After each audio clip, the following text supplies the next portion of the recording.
welcome back to another chill chat conversation.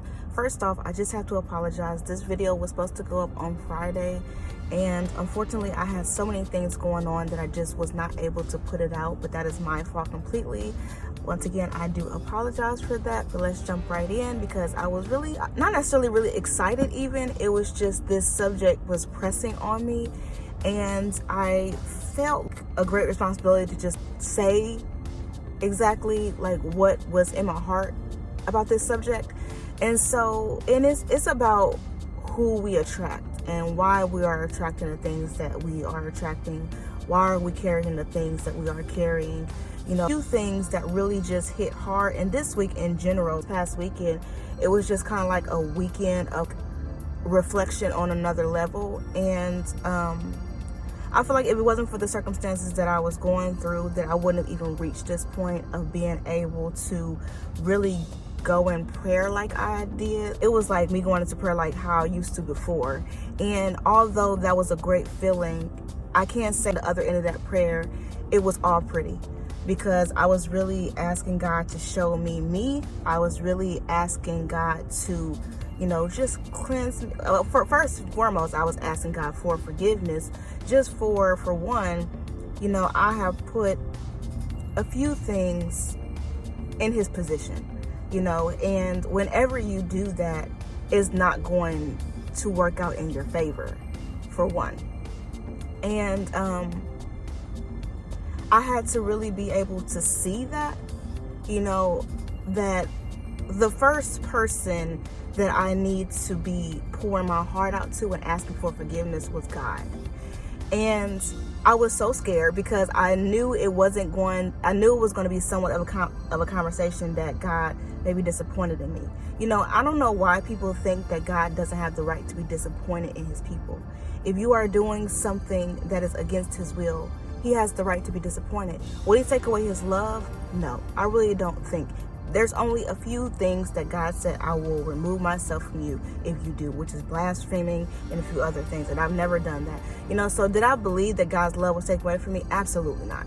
You know, absolutely not. I can still see God working in my everyday life, you know, even though there was times that I wasn't putting him first every day of my life.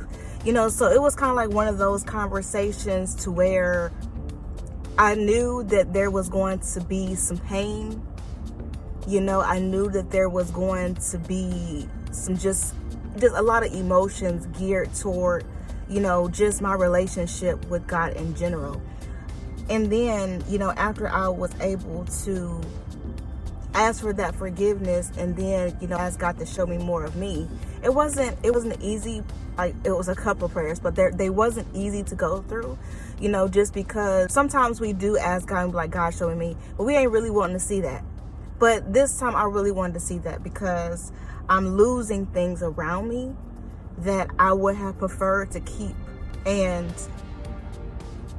there's a few things now that I know that if I would have went down in prayer like I did before to find out, it would have been a different outcome. But anyway, I appreciated even the prayers because it even showed me deeper into the discussion that we're going to have today, you know, as to why we are attracting the things that we are attracting.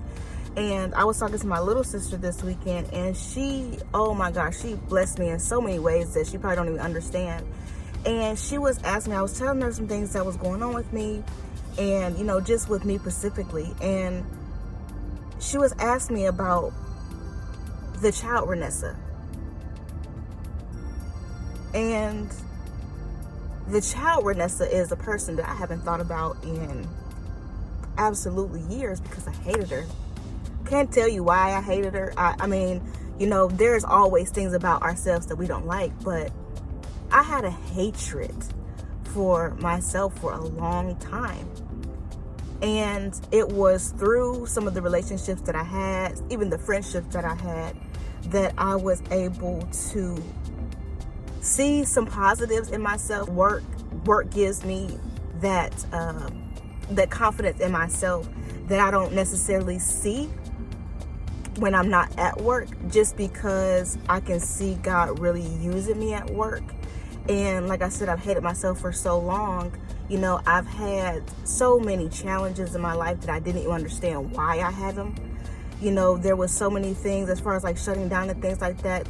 I was talking to my mom and I was like, I don't even know where that particularly came from. Well, I know my mom is shut down and I know that my dad is shut down too. But as far as like me being able to just look back to the first time I shut down, I couldn't even do that. Like, I don't necessarily know where it came from, why it came, why it's been such a struggle, and just other things too, not just shutting down, but you know, that's one of the major things that I face on a daily basis. Not on a daily basis, but you know, pretty often. And it was just as if, you know, when I was talking to my sister, it was like I felt like God has always called me. Me and God's relationship was out of this world, you know, so I always felt like he's called me. I always knew my calling at a very young age. And I think that's one of the reasons why I believe the devil was on me so hard. You know, why I had some of the challenges that I had, because he was literally trying to shut me up. He was literally trying to shut me up. And because I couldn't recognize it in that way, I turned all the hatred onto me. And I started attracting a lot of things into my life that really did not have to be. Just because of the energy that I was giving off, that subconsciously sometimes I didn't even realize that that's what that was. I had no idea. And, you know, there's a lot of us that's walking around that we have things attached to us that we don't even know what they are. There's certain energies that's on us that we don't even know what they are, simply because our divine purpose, the devil is on us 10 times harder because he wants to shut us up and he wants to distract us and get us away from our purpose. You know, there's so many things that's being attracted into our lives that we have no idea why, just simply because of the things that we are carrying. Whenever you carry joy, you're going to execute the energy of joy back to you. Whenever you're carrying sadness, those who are sad, or the things that are sad, or energies that are sad, they're going to try to attach themselves to you because they feel a likeness. Whenever there is great depression, you're going to attract those things that also feels the aroma of depression or negativity. You're going to attract those things because that is the energy that you are perceiving out of you. And whatever energy you are giving out of you, that is the energy that is going to come back to you, because you identify with the things that are like you. Unless you wholeheartedly make it your goal to attract those things that are opposite of what you are feeling or opposite of what you are always going to attract those things that are like you. Trauma attracts trauma. Joy attracts joy. Addiction attracts addiction. Freedom attracts freedom. There are so many things that we are carrying from young ages, things that have been attached to us. Like I said before in the video, the women that I work with, some of their attachments is because of the influence that they had in their very homes. Some of the things are because of the love and things they did not feel in their home, the understanding that they did not have in their home, the broken relationships that were in their home, the broken spirits that were in their home. You know, this is one thing we don't think about often as well. You know, we move in and out of places. And sometimes when we move into a place, we don't purify the place before we move in. And whatever was in that place before you even got there, if you don't do your due diligence as far as to remove those things, this is where prayer comes in. If you don't believe in prayer, whatever you believe in that can give you a cleansing, if you don't do that process before you even move in, you will start finding yourselves under the influence of things that was just there and you have no idea what they are. Before you move out of a place, you ought to cleanse it in a way. However that looks like to you, but we're not doing the cleansing process. We're walking along life, attracting all these things, carrying all these things, not releasing. We're not releasing. And because we're not releasing, we are attracting. We walk around and we're saying we're free. Oh, that doesn't bother anymore. I didn't deal with that. I'm over that. It is what it is. No, it's not. It's going to follow you. It's going to be close on your heels. It is going to find any way that it can to trip you up, consciously or unconsciously. And that is the part that is so scary. That is the part that has become so real to me. And I'm sorry to be emotional, but it's just like there's so many things in our lives that we refuse to lay down until we have to lay it down. And we are suffering, and we are giving so much power and energy to the enemy that he does not deserve the honor for. But then again, it's like we're laying in his lap. All the enemy has is observation. He is not all knowing. He is not all seeing. He would never be like God. He is not the opposite of God. But for some reason, we keep putting that on him, and we're giving him more credit than we ought to give. We are carrying these things. We are refusing to lay them down. We are refusing to get clarity until we have to get clarity. And that is our biggest mistake. That has been my biggest mistake. I carried so many things thinking that I had let them go. And I didn't. And I walked around and I questioned myself. I tried to please everyone else. I tried to be loved through connection of other people because I did not have that love for myself. I did not know that. But I was attracting, and everything that I attracted wasn't bad, so don't get me wrong. I attracted some great things in my life. The place that I am right now, if it wasn't for God's grace and his mercy and his knowing, him knowing me as his daughter, I wouldn't be where I am today. So, I have good in me, so I attract some good things to me. But I had a lot of hurt and pain as well. And I thought that I had laid some of that stuff down. And it wasn't until my little sister asked me, what about the healing of that little Renessa? What about her? Why haven't you embraced her? You're trying to embrace all these different things. You're trying to keep all these different things, but you haven't reached out to her.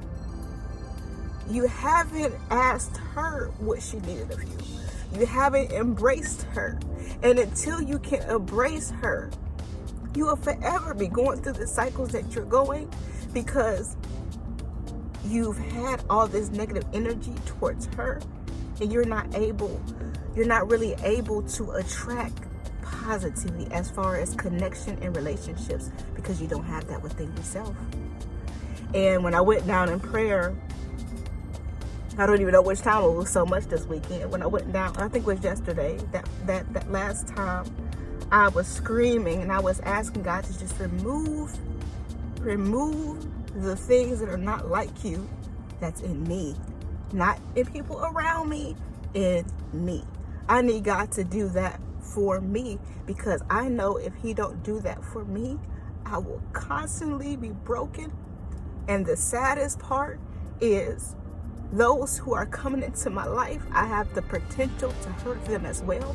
And that is exactly what I did. In the process of me not taking care of those things about me, I've been hurting people along the way. There are friendships that I have lost along the way that I probably can't get back. There are relationships that have been broken along the way that I probably can't get back. There's a lot of things that we lose when we hold on to things. When we hold on to things and when we live in fear. That's another thing, we attract things because we live in fear. We live in fear of being free. And so we attract those things that are bound. You got bound, working with bound, and within bondage, there is no freedom. From a young age, I was shut up. There were times where I was shut down and I wanted to talk. And I kid you not, it was like there was something holding my mouth shut. And if I knew then what I knew now, I would have seen that it was because of the purpose on my life. And I can even see now that, I think that's why work brings me such a value, because God speaks through me at work. It's like an open vessel. It's like an open vessel. And in my personal life, because of that, because I lost sight of me, really,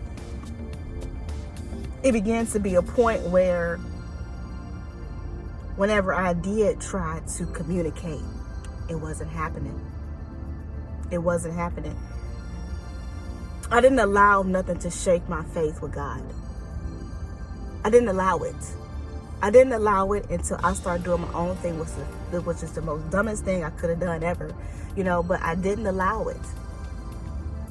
But I allowed it in my relationships because of myself, of my negative view of myself.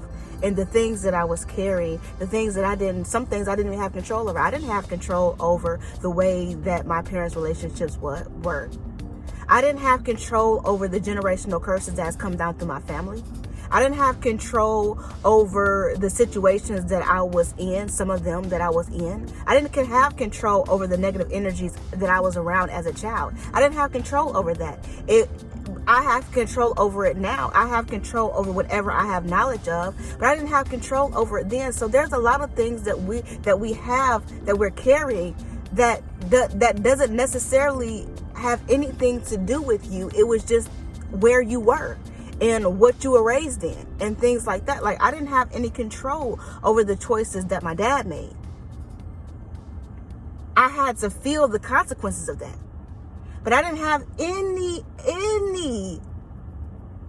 power over the things that he was doing and how they were affecting me. I didn't have any control over that. But now I have the control to lay it down.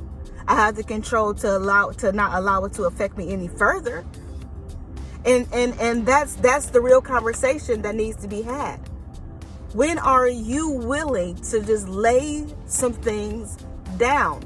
We can blame, which is what I was starting to do. But I said, oh no, there's something different.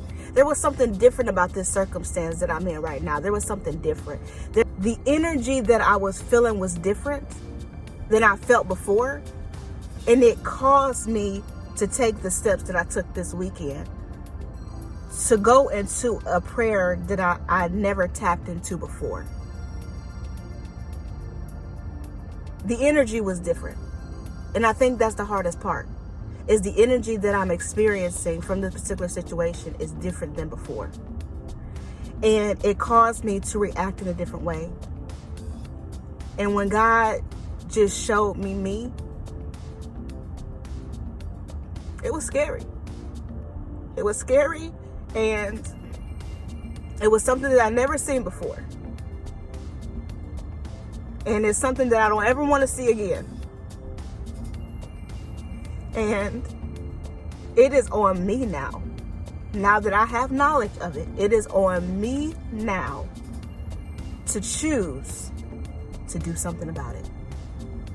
And if I don't do anything about it, shame on me.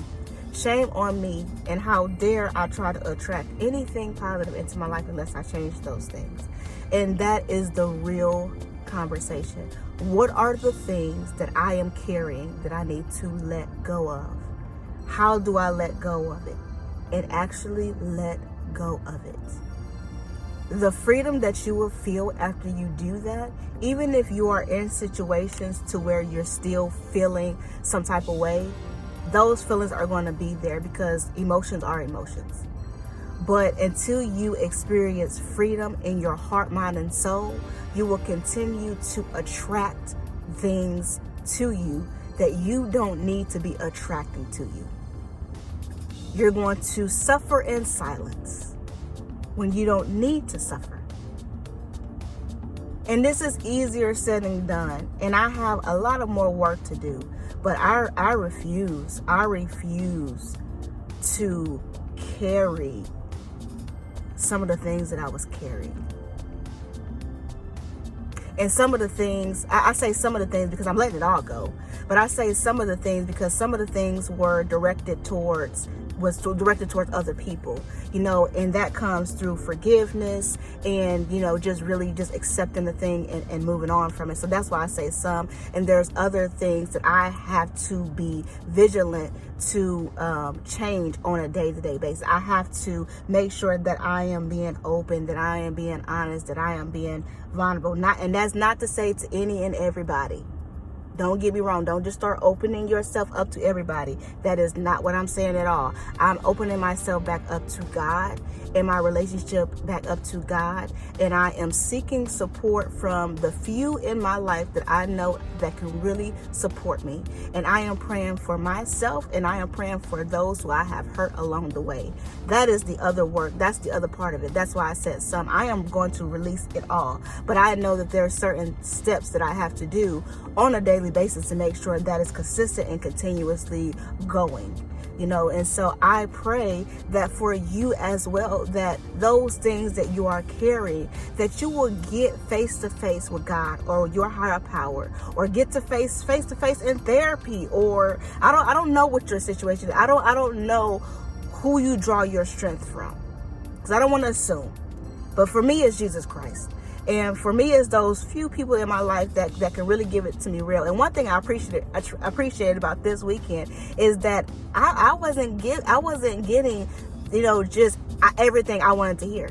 No, I was not getting everything I wanted to hear. And sometimes we go to people expecting them to be on our side, and we don't need that necessarily. I didn't need everyone to tell me that, oh, you're in the right or blah, blah. Like, I didn't need that. I needed to be able to go to people who were real, and they were real with me. They were real with me, and they were able to show me out of what they were saying, I was able to see something completely different, and through prayer. I believe that also too. If I wouldn't have went down in prayer the way that I did, that I wouldn't have been able to see those things either. But there is so much more to say about it, and I don't want to just repeat, so I am going to end the video right here. And I do pray that there has been something that I have said that will cause you to think differently, act differently, really get into prayer, or really get a support system that's going to be able to help you along this journey. I tell you, you can set as many goals as you want to, as many resolutions. You can date as much as you want to. You can even go as far as getting married. Nothing is going to work until you deal with you and you release the baggage. It is unfair for you to think that you can attract all these good things into your life when all you are giving off is negativity. And that's what we have to be free from. We have to be free from the negative influences that are in our life, the negative things that we are surrounded by each day. Don't just welcome everything into your spirit. Don't just welcome everything into your space. It would do more harm than good. But until next time, you guys, I am praying for all those who will come across this video in this season or in the next. And I pray for myself, and like I said, I pray for those who I've hurt along the way. But until next time, you guys, I pray that you have a beautiful and blessed day, and there will be more to come. Don't forget, Thursday, we will be sitting back down to review Married at First Sight. I am so excited about it. The journey that these couples are going to be going through, like, I'm excited about it. I'm excited about just the knowledge to be gained and things like that. And so I pray that you have a blessed day. And until next time, you guys, God bless you.